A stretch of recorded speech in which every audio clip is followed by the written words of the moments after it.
welcome to episode 77 of 15K Plus Random Movie Reviews, the podcast where we take a random movie from Metacritic's all-time movie list. This is Colin. This is Niall. And this is Random Movie 601.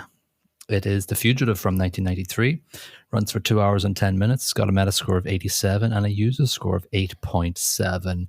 It had a budget of 44 mil and brought in a whopping 368.9 mil.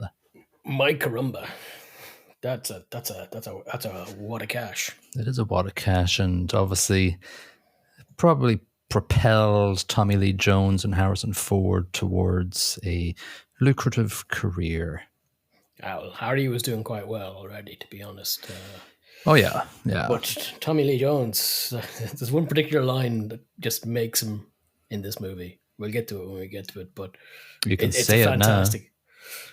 I don't care. And if you read up about this movie, a lot of this was ad-libbed, and he was very vocal about changing.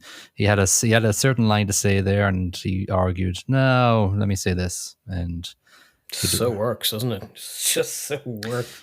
He's like that throughout the entire movie. He's very nonchalant and just says what he needs to say to get the job done. He's on top of things, but he's not really traditional Marshal. No, he's not. He's very organized. He's very just bish bash bosh. Get out of my way. I'm doing a job. Yeah, I don't care. I don't care. Yeah. So this came out in 93. So just to think about what came before this for Harry, and what came before this for Tommy Lee. So in 89, Last Crusade came out. Then Patriot Games in 92. And so this came out in 93, and then he went straight into Clear and Present Danger 94, Air Force One 97, and we won't mention The Devil's Own 97. Oh, dear God, never mention that movie. But he was in rapid fire succession of hits, effectively. He was doing great. Yeah. It's not an American story, Tom. It's an Irish one. Oh, Jesus. Worst accent ever. One of the worst movies ever. It was a terrible movie. Yeah. So Tommy Lee played Clay Shaw in JFK in 91, Under Siege 92. Don't talk about that. No. And and this came out in 93, and then he had Natural Born Killers 94, and Men in Black 97, Batman Forever 95. Oof. And of course, the quasi sequel to this, US Marshals in 98, he reprised his Gerard role for that. I haven't seen that one, I would admit, and I have no intention, unless it comes up for us, I have no intention of ever watching it, to be honest. It doesn't, it comes across as an average enough movie, but following on from this movie, which I'm going to say straight up ahead, as a kid, when I watched it in my teens, loved it. Was a bit worried that it aged poorly. No, it's still excellent. For a 93 movie, where we've watched a couple of late 80s, early 90s movies that have tarnished themselves a little bit with the ages, but this one's just pure action and speed. There's nothing in it that ages it. It's just true. It's not hurt by its age at all. Yeah, and I think that's probably because there's really not a lot of deep dialogue in it either. Nobody really gets emotional or anything in the movie. If you can call me out on that, but just thinking back on it, I watched it last night, and there's not a lot of it's obviously an emotional movie just because he's trying to find out who killed his wife. Man. Yeah, it's one arm. Yeah, what color was he? What height was he? What was the color of his eyes? One bloody arm. Do it. Start with that. Yeah, that scene where the cops were grilling him was also ad-libbed, and Harrison Ford didn't know what questions were going to be asked. Oh, really? Yeah, it felt like really exciting. Andrew Davis directed this, and it felt like when everybody just came up to him and went, "Yeah, I think they should do it," he's just like, "Okay." It felt like that was what he was as a director. I think as a director, that's probably the best thing, because I've looked at his back catalogue. And was it Under Siege? It's probably the best of the rest. And that's just pure garbage. So, well, you've got our old friend Arnie in Collateral Damage. Yeah, that's an awful movie. Yeah. No, it's one of his worst, apart from Last Action Hero. Yeah, so the writers involved with this, obviously, we were coming hot off the heels of the Chronicles of Riddick, directed by David Toohey, and David Toohey wrote a little bit of this. Jeb Stewart wrote it with him. He wrote Die Hard, which is also a past episode of ours, and it was, but also David Toohey, as we said in the last episode, he's got a pretty bad history with writing G.I. Jane, so this could have gone anywhere, this movie. Yeah. But it works in this instance. It really works. It went through a couple of iterations. There was a lot of stuff. Yeah, there was a lot of. So they felt like, Julianne Moore's character was in this for a little bit. They were like, oh, let's make her a love interest. And it's like, no, that's not. Such a brilliant move. That would have been awful. Yeah. It didn't need to happen. It's just somebody who splashes in. Great. Boom. Done. Happy. She's a good character in it. She's only in it for like 10 minutes. Yeah, pretty much. But she's good. And it really hits. Yeah. If it was a love interest, it'd be like, oh, here we go. Same old twaddle. Yeah, so this is based on the 1960 something, 68 probably, Roy Huggins TV show. Great name. Yeah, nice one. I think it's Huggins, but it's Huggins, yeah. Yeah, it is Huggins. Nominated for lots of Oscars: picture, cinematography, sound editing, sound effects editing, music, original score. Nails Best Supporting Actor as well for Tommy nailed it. Jones. Yeah, Harrison Ford wasn't even nominated, I don't think, or maybe he was, and then Tom Hanks won for Philadelphia. Quite possibly. I don't see his name in the list, so maybe he didn't get the nod. He's okay. He's good in this. I can understand why he didn't get nominated as Best Actor for the year. Philadelphia, obviously, fantastic movie. Great acting in that. Yeah. Don't get me wrong. I like Harrison Ford, but he's not that good. No, but yeah, this was overall a perfect sort of role for him. He's a gruff dude, and he's gruffy. Yeah. He seems angry. He's annoyed about everything. He doesn't have to play a happy husband because the wife's dead. I didn't kill her. I didn't kill my wife. Yeah, right. The one-armed man. Yeah. Whatever. Yeah. Likely story. Anyway, this movie starts off in a very 90s fashion, big flashy credits. Yeah, and murder scenes splashing into your face. Yeah. Not waiting around for anything. Starts with Moira. It does. It's got a lot of black and white flashbacks of the murder scene within the credits. I think I read the credits go on for like 15 minutes because you go through quite a lot of scenes and the credits still roll. You go, oh, the credits are still going. I have no problem with that, actually. I liked that there isn't a slow introduction. It slaps into your face, and you've got all the information you need to know what this movie's about in the first, as you say, 10 minutes. It's just, boom, this is what the movie's about. Deal with it. Yeah. It's obviously set in Chicago as well, so you've got that sort of character in itself, second only after New York, I guess. It's got an L, It's got an L. Definitely does. So we see Richard Kimble's a surgeon. We're sort of cutting back and forth here just to give us all the exposition within the first 5 minutes. He's at a fundraiser and he has to nip off to surgery. He needs to chop somebody up. He does. She says, I'll wait up for you. And so we're cutting then in between the surgery and the interview where he's been interviewed already for the murder. So you're kind of cutting in between. So it's kind of a flashback. He's been carried off in the first 10 minutes by the cops. Yeah. And he's just sitting there and there's flashbacks to the night before where he's, as you say, he's at the gala dinner or whatever the hell it is.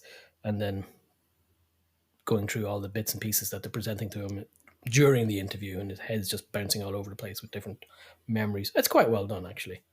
Yeah, it's pretty good.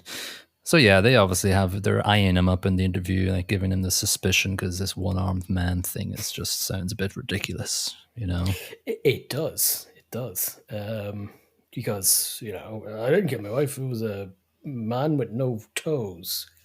Right. Yeah. Right you are there. Get in the back of the paddy wagon there and we'll just lock you up. Yeah. The evidence is piling up against him and they just book him in, and in court he's sentenced to death pretty much. Yeah, it was harsh. A bit harsh. bit harsh. The 911 call kind of buried him because his wife was Oh yeah, obviously dying and called out to him for help or whatever. Richard, he's Richard did trying to kill it. me. Yeah. Oh, damn. I'd be like in the courtroom, Jesus Christ, wifey, you fucked me. Jesus. You know what? If you were alive now, I'd kill you for that. Yeah. I'll fucking kill you. Oh, sorry. Yeah. Yes. Yeah. Listen, I understand why he got done because everything pointed at him as the guilty party in this.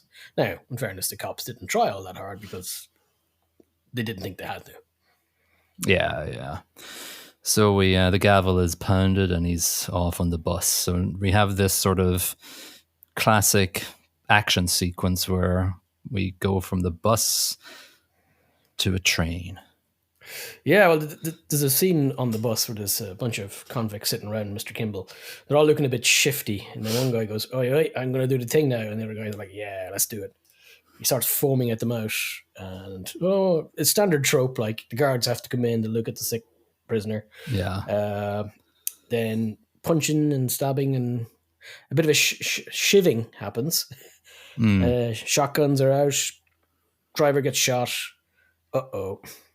Down a ravine we go, on landing on a train track. Yeah. And the 922 to Harrisonville is coming along. It's going right to Harrisonville at speed. Yeah. And so this is a classic scene that maybe you have seen from the 90s, but yeah, he saves one of the guards, chucks him out the window, jumps out of it just in time for the train to smash into the bus. And he's a habit of doing that throughout this entire movie. He kind of puts himself in harm's way to protect and save the lives of others who need it. He does it at least twice more, I think. He does. Yeah. It shows his character. I suppose it explains why he's a doctor in the first place, not just for the cashies. Yeah, and it's not as if we need to know this either. You know, we know that he's not the killer. I don't know whether because I think in the original TV series, we didn't know. That's what I read. To be honest, I never... That's a lie. I actually have seen an episode of the original TV series like donkeys years ago. I can't really remember anything about it, though. But listen, I think... Ordinarily, I'd complain about this, but I actually think it works here, where you kind of build a bit of a rapport with the character and you realize he's a good bloke outside of, being innocent. He's actually a nice individual as well. Yeah, I think the script mechanics are not there for us to figure out if he did it or not. They're there for us to root for him along the way. And yeah, it's not exactly nuanced in how it shows that he's a good bloke. It's just right there. Yeah. He's a good guy. He saves lives. Yeah. So one of the inmates escapes with him, and he meets him, and he uncuffs his legs, and Harrison goes, "Don't good. Follow me.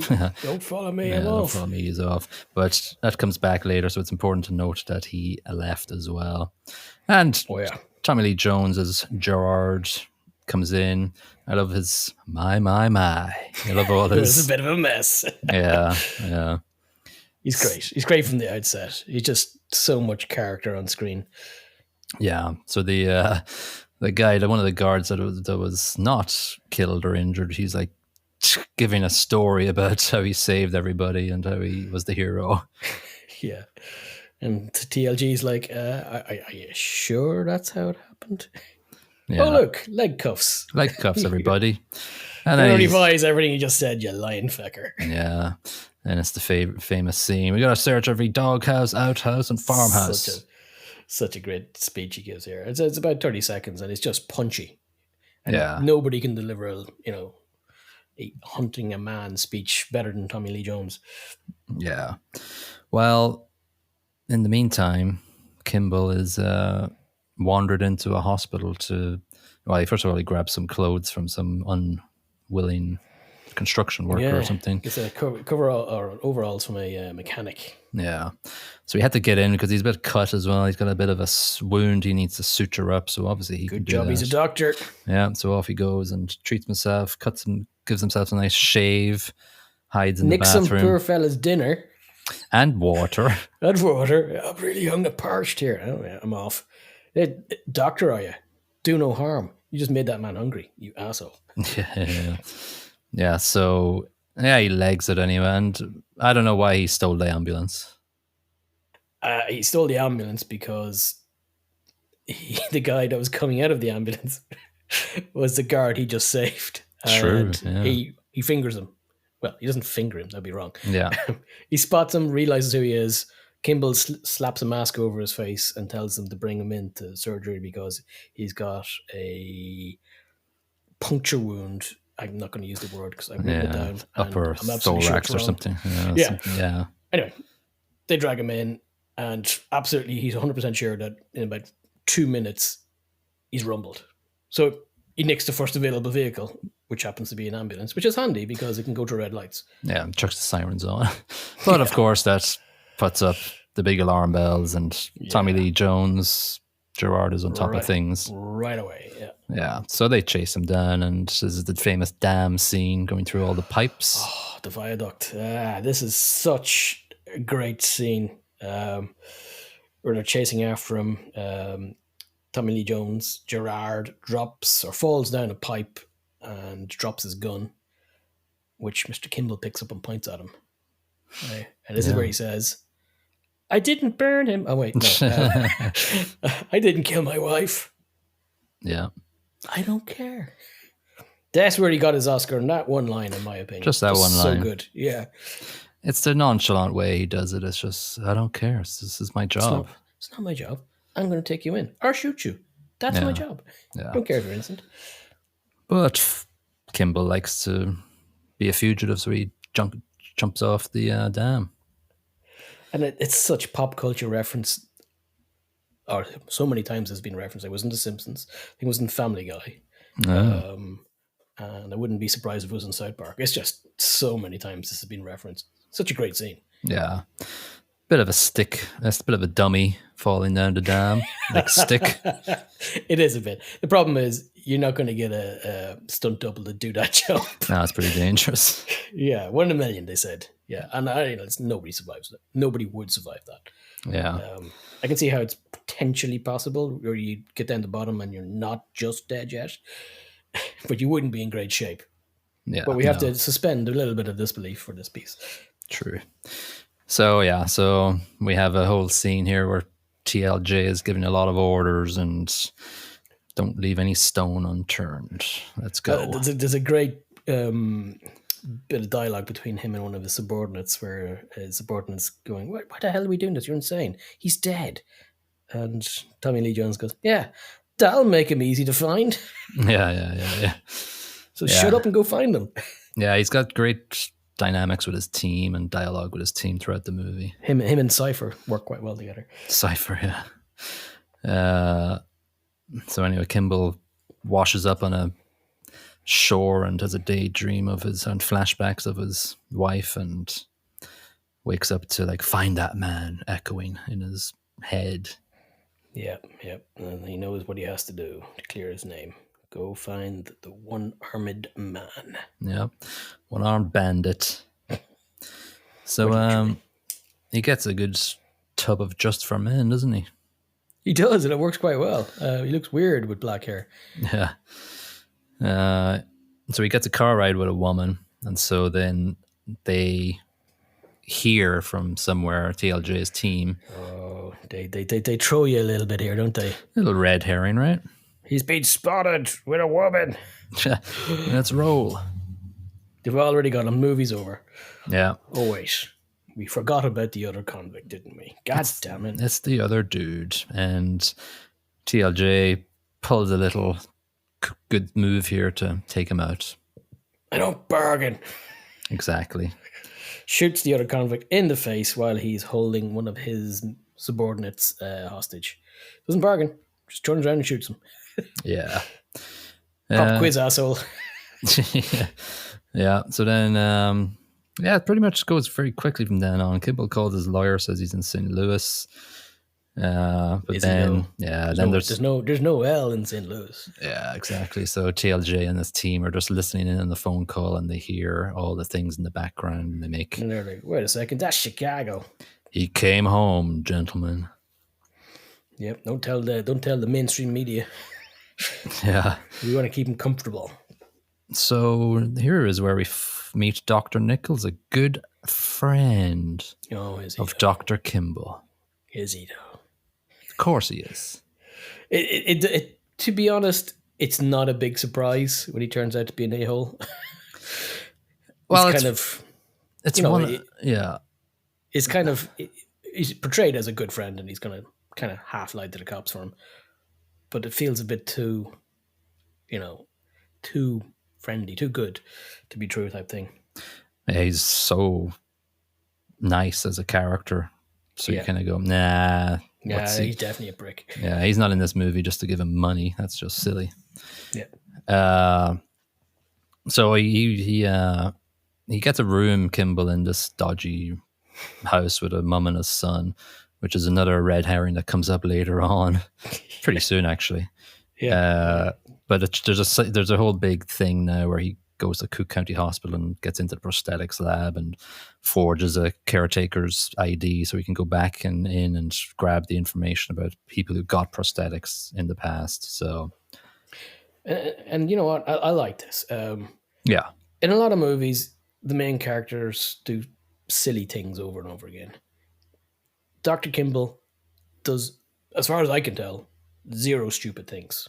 It's just lightning or laser focused on what he's going after, and he hits it every time. He gets what he wants, and his investigation is perfect.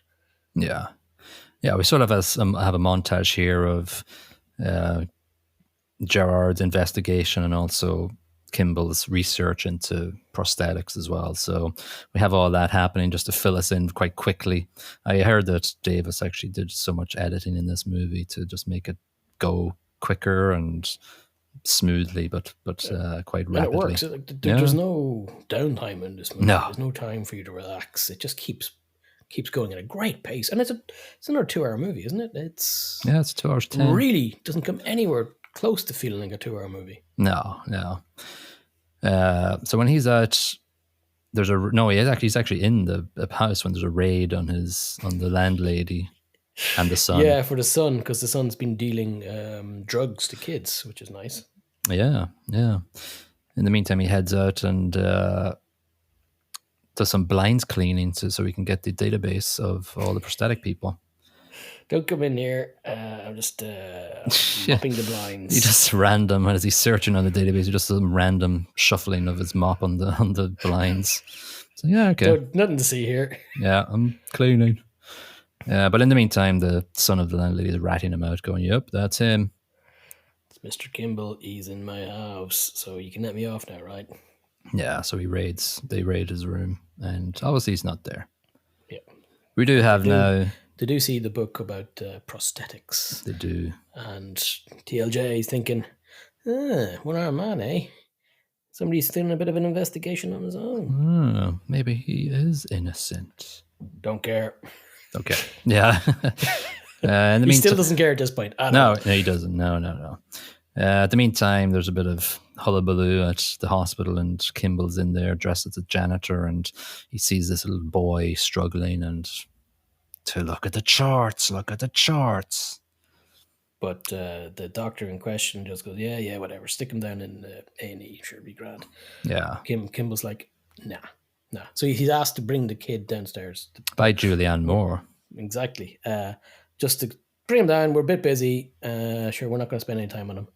So he has a look at him, looks at his charts and goes, well, obviously you're screwed. If you go downstairs, you'll die. So he updates his charts and tells them what they need to bloody do to save the kid's life. God damn it. Yeah. So he sticks his neck out here again. I like the way he has terrible handwriting just to fill He's in. a doctor. Yeah, exactly. If it's legible, then he's not a doctor. Yeah. Julianne Moore questions him, and she's like going, what are you looking at an x-ray for? I'll take that ID. Yoinks. Yeah, and he's like, it's a hobby. It's a hobby. No, it's not, buddy. We're going to get security. Yeah. He doesn't wait around, though. He's like, I'm off. See ya. All right, so we have a big scene, a big sort of stage of the movie is set around St. Paddy's Day now.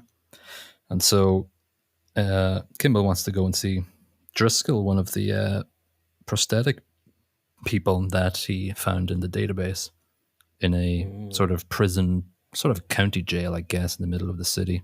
In the same building as Tommy Lee and the lads.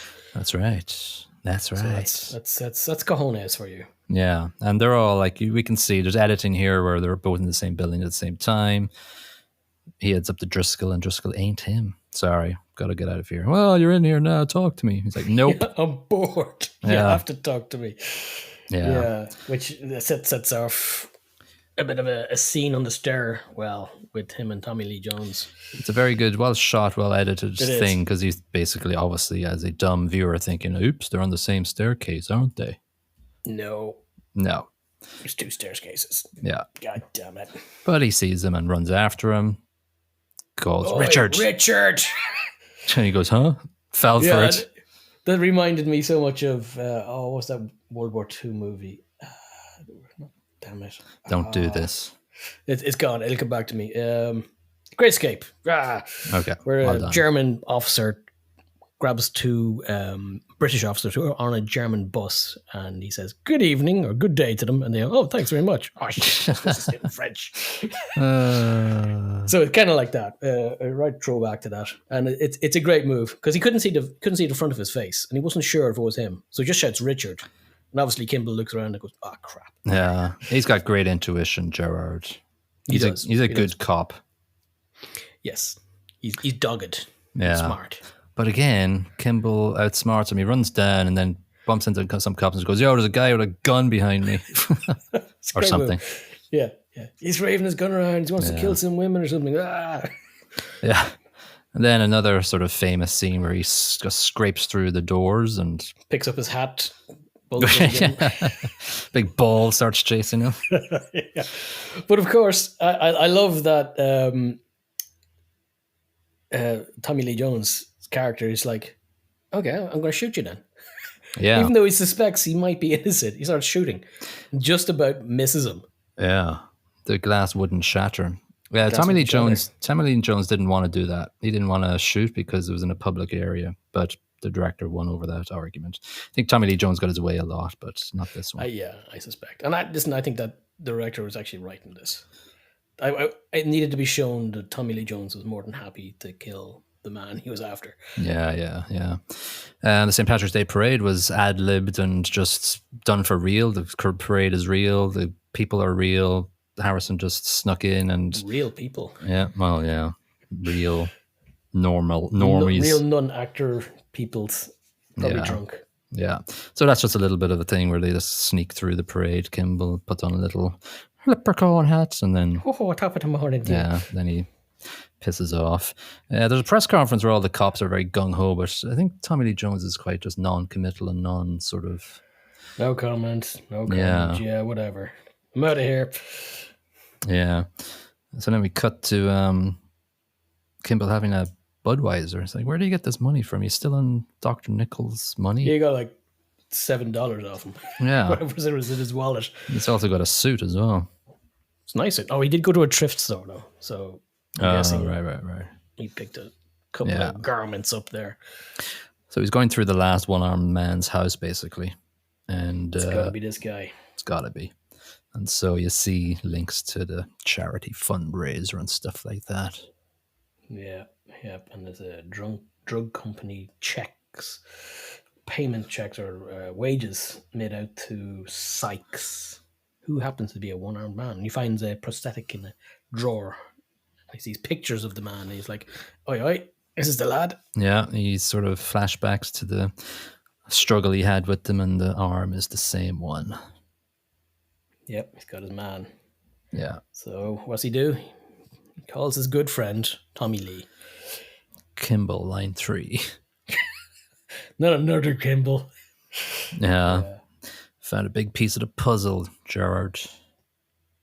And it's a nice move here where he calls him up, keeps him on long enough, and then just leaves the phone off the hook so that the cops will have no issue tracing exactly where the phone is. So it's a nice little smart move, and he just leaves all the evidence lying around the place. Yeah. So it's now that we find the whole sort of modus operandi, is that the right term for it? Or the reason why this entire thing has happened and why his wife is dead, basically. It's the one sort of thing that I thought could have been done a little bit better. So it's sort of just vomited out in one big thing. Deliver. Yeah, sort of the drug company that Dr. Lentz was working for, were trying to push through, causes liver damage, and that's what Kimble was finding out basically. Yeah, there was like 3 minutes where it just, as you say, vomits out so much information. Perhaps the director was thinking that this exposition is kind of boring and just get it out there really quick. I mean, get back to the action. Yeah, maybe. I just think that, I don't know, it needed to be a bit more developed, that liver damage It would have findings. been nice if it had been developed a bit more subtly, because it's just a lot of information about the case very quickly. It almost feels like it's irrelevant because of that fact, and that's probably not great. Yeah, maybe a little bit of his work before this fundraiser. Maybe what was that fundraiser about? Like that it is in a flashback, and I don't know. I needed maybe a little bit more dialogue in that flashback of the fundraiser. Oh, this drug is going to be Yeah, great, or whatever. And him yeah. In going, well, fact, my findings aren't fully complete yet, and I don't know. I'm seeing something I don't like. yeah, like all that information comes really quickly. It feels tacked on. You Yeah, can either not have that information at all, or just have it very just superfluous. This is why it's happening. Just don't bother showing us that information if we're not going to spend any time digging into it properly. Because it's kind of an interesting little subject. Because I am absolutely 100% sure that this crap happens in the real world, yeah, where doctors take bribes to, you know, get on the board of a big pharma. I yeah. would be not shocked. So that could make it very interesting. But maybe that's a different style of movie. It's more of an Aaron Brockovich type Yeah, I don't know. thingy-majiggy. You're gonna you have to figure it out how to put it in a little bit more in depth at the start. I don't think it would Yeah. take too much, but anyway, the movie is what it is, and that's fine. He calls his old buddy, old friend, Dr. Nichols, and he goes, "Oh, Lance is dead, man." Yeah, not a car accident. Yeah. Nothing to do with me. And in the meantime, we see Sykes getting the call, and he just says, "Absolutely," on the other end. So we see there's Yeah. something afoot happening on Yeah, and the both timing of the ends. call, you're thinking to yourself, yeah, Mr. Nichols, you're a naughty boy. Yeah. So Kimball's in the hospital getting the evidence from Bones about the liver damage, and Not actually Bones, but a guy called Bones. yes, It yes, was a tissue sample. He's a guy who's the creator of old tissue samples, and he has a piece of liver on file, which he swipes off Mr. Bones to bring to his friend, the actor from Glee, or actress from Glee. yeah, true. Yeah, so they find out all that liver Wait a second. stuff. All these livers are perfectly healthy and were never sick. And in fact, the last 5 samples you showed me are all from the same person, even though they're marked as different people. Yeah, and Something's off. also Lentz signed all this stuff off on the day he died. Yeah, fishy, eh? In the meantime, Sykes is off with a gun because he called a couple of fire engines to distract the cops outside. Nothing to see here. And so Kimble, in the meantime, is saying to Glee teacher, "I'm off to see a friend," like Hannibal Lecter. Yeah.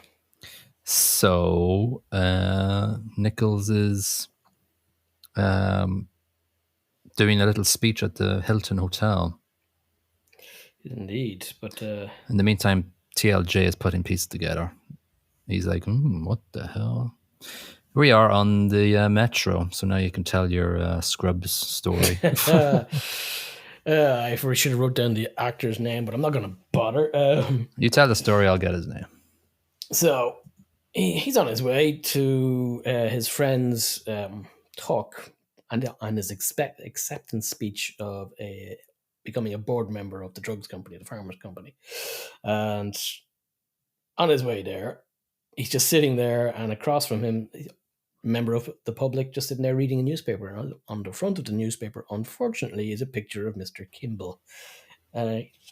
Folding his way through the newspaper, and then he just folds the newspaper up and then looks at the front, and then looks at Mr. Kimble and goes, "Oi, I know you." Obviously, not like that, but he just goes, leaves him behind, pretends like, or tries to pretend like he hasn't copped that he's a wanted fugitive, jumps into the other car of the L, and there is the janitor from Scrubs as a Well, cop. Sykes appears though. Side steps in. Yeah, as the cop's making his way towards Mr. Kimble, Sykes just appears and Enter stage left. yeah, out of nowhere, kind of draws his gun on Mr. Kimble, and then the cop shouts, "Freeze!"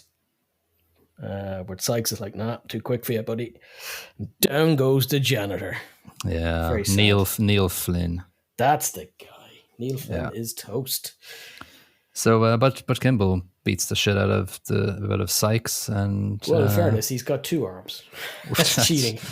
3 arms, including the gun. Hey. 4 arms if he takes the arm off the Mr. Sykes and beats him with it. Andreas Katsoulas, who played Sykes, yeah, he was in Babylon 5. Was he? For a big time. He played Gakar. Oh, the guy with all the bloody makeup on it. Oh, okay, Well, they all yeah. had bloody makeup on in Babylon 5. Apart from the humans. True. But yeah, he was in for 100 or so episodes, so obviously that was a lot. Wow, okay. So anyway, I was thinking I'd seen him before. I just didn't Google him. So yes, another sort of pivotal scene in the movie where he escapes and legs it to the keynote speaking of Nichols, and then he walks in and everybody goes, "It's Kimble." That's that lad from the telly. I like Nichols' reaction. He's like in the middle of a sentence, he just kind of falters, tries to continue. Can I help you? Oh, Kimble, can I? I'm sorry, Kimble is distracted, ladies and gentlemen. Give me a second. Would you like to talk? And in the meantime, like Kimble's just going, "You falsified all the records." Yeah, I wouldn't have been leading with that, to be honest. I would have been leading, "You killed my bloody wife, you a-hole." True. You killed my... Yeah, I would have just stood up on the podium and went, "Excuse me, everybody. On. Tap, tap, tap." You're all culpable of killing my wife if you're supporting this big drug thingy. Yeah, so it's probably true that most people there are aware of the shortcomings of the drug, but they don't care. They've paid off their doctor friend. He probably got paid handsomely for the cash or for the falsified records. Yeah, for sure. So he's like heading outside, and I don't know how he gets... Oh, in the meantime, actually, there's more tension ramping up because all the Chicago cops are actually all after Kimble now. They kind of say, "Oh, like they're going to shoot him." Cop killer. Yeah, exactly. Yeah. The cop killer label is a bad thing for Mr. Kimble at this point because every cop that's now converging on the conference center, they're pretty much shoot to kill in mind. Yeah, so you've got a lot of ramped up sort of tension now. You've got the duel off with Nichols and Kimble. You've got Tommy Lee Jones coming with his team, and then you've got the Chicago cops coming along going, "I'm going to kick his ass." The actor who plays Nichols actually sounded a little bit like Christoph Waltz when he was saying stuff. When he got a bit agitated on the thing, he said something to Kimble, and I was like, that sounded exactly like how Christoph Waltz would do it. But anyway, that was interesting. That could be because he's not American. True. So anyway, we're walking. There's a little bit of a jump scare, which my wife jumped at quite a lot. What was this? Chair to the back of the head from nowhere. Yeah, it was a bit of a WWE chair as well. It just breaks apart. Yeah. If I got hit by a chair, it probably wouldn't break apart. I'd just have my spine shattered in 4 different places. Yeah. So, they're up on the roof, and of course it's ramped up because the Chicago police are going, "Shoot them from the helicopter," and there's bullets flying everywhere, and then Tommy Lee Jones is going, "No, don't shoot them." God damn it, don't shoot them. Yeah, finally ends up in the laundry room scene, which is also quite a nice sort of... It's not all guns blazing finale. It's sort of like... Not at all. No, quiet. It's actually quite well done. Yeah, and I heard that the director like only just came up with this ending like 3/4 of the way through the movie. He didn't know how to end it. Crikey. Yeah. No, I think it was ended perfectly. Like Nichols gets his hand on Cypher's gun by hitting him over the head with a big iron bar, and then he draws down on Tommy Lee Jones, but Kimble smacks him over the head with a broom a few times. Yeah. And that's it. That is it. But it leaves it open so that Tommy Lee Jones can say, "Oh, I'm glad it's over. Okay, it's over now. Stop it. We're done. I'm tired." Yeah, he says, he said something. I think Kimble said something like, "Yeah, I didn't kill my wife again" or something. And I know. yeah, Jared says, "I know it. I need the rest. Let's go." He handcuffs him on the way out, but then takes the handcuffs off as they get in the car. Just I so, thought you didn't care. yeah, exactly. Don't tell anybody. It's a nice finish. It's Yeah, it's it's subtle. It doesn't go into any more detail. Doesn't show you him being exonerated by a court, or doesn't show him not getting put into it. He doesn't get killed or anything like that. You don't know. He might still get the death penalty. yeah. This evidence sucks. You're dead again. Well, it implies he gets away. He doesn't get killed because he didn't kill his wife, and there's so much evidence to the contrary. Yeah. What are you giving the plot? I like the plot in this. I'm somewhere between 3.75 and 4. I'm going to go with 3.75 because I think 4 would have been the nostalgia factor. So Yeah. it's a good plot. It's an interesting plot. It's got some nice little twists and turns in it, and it's not dialogue heavy apart from Tommy Lee Jones, really. Sure. So it's good. I think it's a good plot. Yeah, and Tommy Lee Jones and Harrison only have like, I think, 4 scenes together if you count them all up. So we're not even like relying on their dialogue together to make the plot be driven. It's mostly action, to be honest. A lot of stuff that Dr. Kimble does, is actually without dialogue. So yeah, it's really interesting in that respect. Yeah, I gave it 3.25. Just I thought it was good. Yeah. Acting, I gave 3.5. I thought the main 2 characters were great, and I guess everybody else supporting them was good too. Yeah, I gave it 3.5. Mostly because of 2 big guys. I thought Tommy Lee Jones, very good. Harrison Ford, fantastic. Nichols kind of annoyed me. Oh yeah. I don't know. There was something about him felt a bit plastic. I don't know why. I'm not sure why his character annoyed me so much. I think he was overly ham-fisted in portraying somebody that was about to betray somebody. Yeah, I guess. I think I know where you're coming from. The guy who plays Sykes was good. Yes. Cypher was great. Yeah. Soundtracker's track, I gave 3. I think it's your typical early 90s soundtrack. Generic, wasn't it? It felt... My wife was actually convinced some of the music was the same or shared with Predator or one of those movies from the 80s. It wasn't. But yeah, I feel where she's coming from with this, because it's kind of generic. It's been done 20 times by the time this movie came out. That style, that punchy sort of. Yeah. I also felt it's sometimes it sounded like the Shawshank Redemption melody at some point as well. It was just weird. But yeah, I gave it 3 just because it drove it along, but it's not memorable at all. What did you give it? I gave it 3 as well, actually. Had it been more unique, I'm sure there are unique constructions of music, but I think they're very derived. Yeah. Production, I'm giving 3.5. I thought it was good. I thought it was all sort of very well edited. I think he had a lot of work to do to edit it down to 2 hours and 10 minutes, and he did well to do it. I just think that there could be a bit more exposition with the drug liver damage thingy. Yeah, I gave 3.5 as well. Mostly because I think if he have been so successful on the editing table, this movie could have been awful. So I think he did a great job here. Yeah, for sure. Jay Bowyer in the Orlando Sentinel gave it 60 out of 100. He said, most big screen adaptations of small screen fare seek to discover some deeper, or at least more complex implications of the material. But in this new Fugitive, the filmmakers have taken just the opposite approach. It's great for that respect. I agree with him on that. New York Times, Janet Maslin gave it 100. Turns out to be a smashing success, a juggernaut of an action-adventure saga that owes nothing to the past. To put it simply, this is a home run.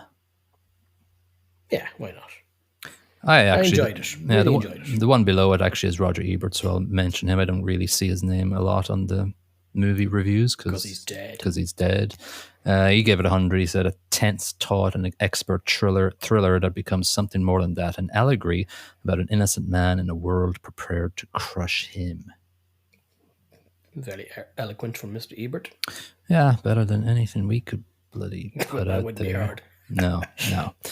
All right, so let's jump off the dam with this episode then, yeah? Yep, absolutely. I'm going to rip the arm off the one-armed review. Sometimes you're better than me, but that wasn't it. That was shocking. Yeah. All right, so let's randomly choose the next movie for episode 78. And the universe being that it is, has given us the random number 78 for episode 78. Oh, what the gibbles? And movie 78 is Gravity from 2013. Fantastic movie. I've seen it once before. It's more of a visual spectacle than anything else, really. True. It's just tense, visually beautiful, some great acting. I'm really looking forward to this. Yeah, so it's 1 hour and 31 minutes too, so it isn't that much of a time sink. Metascore of 96, and again, the universe coming to get us. The user score was 7.8 for episode 78. Bloody hell. It's quite weird. I'm scared. Yeah, I know, right? This random My universe. heart rate is currently 78. Yeah, it's weird that this randomness doesn't seem to be random sometimes. But directed by Alfonso Cuarón, obviously, producer of Pan's Labyrinth, director of Children of Men, great movie, and both good movies. The dark director of Prisoner of Azkaban that sort of put a little wrench in the works of all the sort of Harry Potter movies, and he just came along and went, let's make this a horror movie with the Dementors and everything. First time I really enjoyed a Harry Potter movie. It was dark, it was gritty, it was kind of depressing. Gary Oldman as well, the first time in the series. So yeah, no, that's good. This will be good. It's from 2013. I can't remember when I actually watched this movie, but I remember being I liked it. I was riveted to it, I think. Again, a very simple movie. Yeah, right, doesn't mean we can talk about it when we watch it. Yeah. Obviously Bullock, Clooney, and Ed Harris. So it's a trio of hard hitters there. Well, what do you need? Exactly. All right. So if you haven't reviewed our podcast on any of the platforms you subscribe to us on, please do so before pressing stop and moving on with your life after today's episode. And we will see you in episode 78 to watch Gravity. Bye-bye. Cheerio.